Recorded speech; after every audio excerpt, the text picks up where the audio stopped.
बिहार विधानसभा चुनाव के बाद से लालू परिवार में कलह थमने का नाम नहीं ले रही है। चुनाव नतीजों के करीब 2 महीने बाद आरजेडी सुप्रीमो लालू यादव की बेटी रोहिणी आचार्य ने बिना किसी का नाम लिए एक तीखा पोस्ट किया है।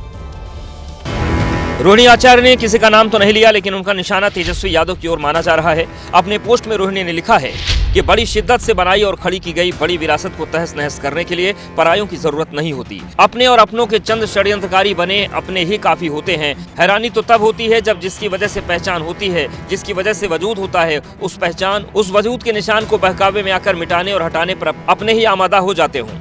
माना जा रहा है कि रोहिणी आचार्य ने इस पोस्ट के जरिए तेजस्वी के सलाहकार संजय यादव और रमीज खान पर भी निशाना साधा है और इन्हें ही लालू परिवार का षड्यंत्रकारी बताया है। वैसे परिवार के बीच खटपट नई नहीं है। बिहार चुनाव के नतीजों के बाद भी रोहिणी आचार्य ने अपने भाई तेजस्वी यादव पर अपमानित करने और चप्पल से मारने का आरोप लगाया था, जिसके बाद बिहार की सियासत जमकर गरमाई थी। साल 2026 कैसे यूपी के पापियों के लिए काल साबित होने वाला है, इसका ट्रेलर अभी से दिखने लगा है। साल 2026 का आज 10वां दिन है, लेकिन 27 से ज्यादा इनकाउंटर हो चुके हैं। यानी कि पुलिस को जो भी चैलेंज कर रहा है उसका बुलेट से इलाज हो रहा है। और अगर किसी ने बदमाशी करने का प्रयास किया, किसी बेटी को छेड़ने का प्रयास किया अगले चौराहे पर, इससे पहले कि कुछ हो, तब तक राम नाम सत्य है की बात सामने आ जाएगी।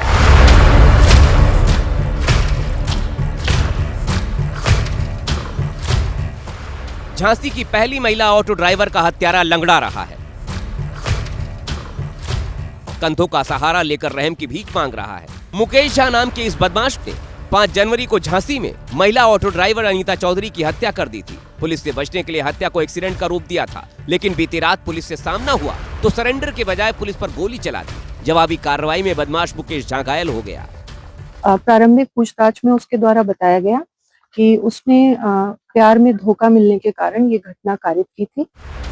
सच तो यह है कि योगीराज में चाहे हत्यारा हो या छेड़खानी करने वाला, चाहे गो तस्कर हो या फिर माफिया, बख्शा किसी को नहीं जाएगा।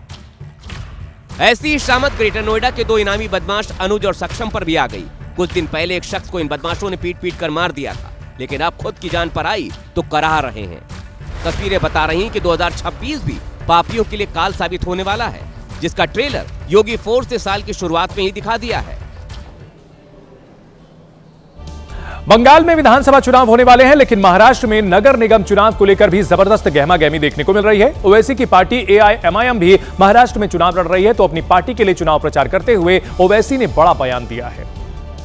महाराष्ट्र के सोलापुर में जनसभा को संबोधित करते हुए असदुद्दीन ओवैसी ने कहा कि पाकिस्तान के मुकाबले भारत का संविधान बेहतर है। यहाँ किसी को भी प्रधानमंत्री बनने का मौका मिल सकता है और भारत में एक दिन बुर्का पहनने वाली बेटी भी देश की प्रधानमंत्री बनेगी।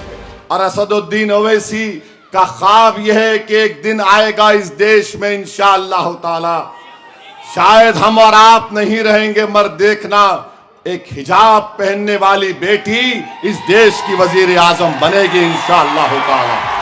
ओवैसी का यह बयान सियासी संदेश है। ओवैसी BMC चुनाव में अल्पसंख्यक पहचान को चुनावी मुद्दा बनाना चाहते हैं, लेकिन ओवैसी का यह बयान बीजेपी को कतई रास नहीं आ रहा है, खासतौर पर महाराष्ट्र सरकार में मंत्री नीतीश राणे को।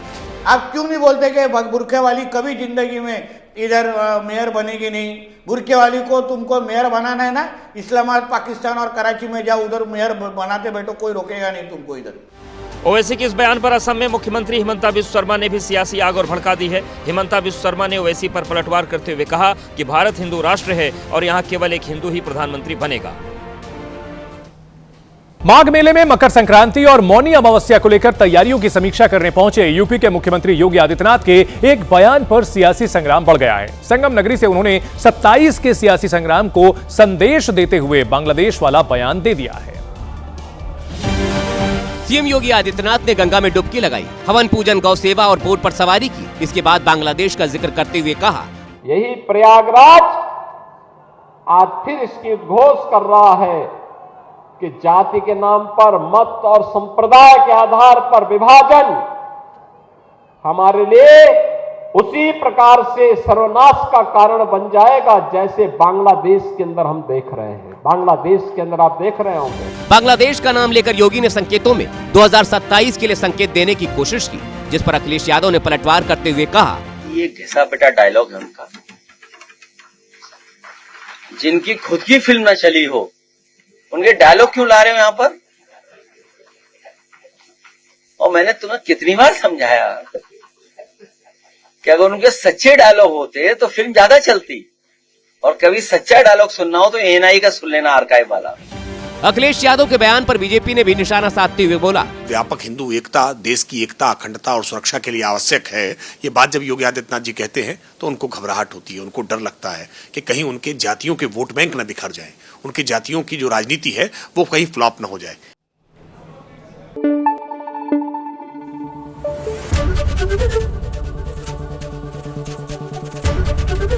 एबीपी न्यूज आपको रखे आगे।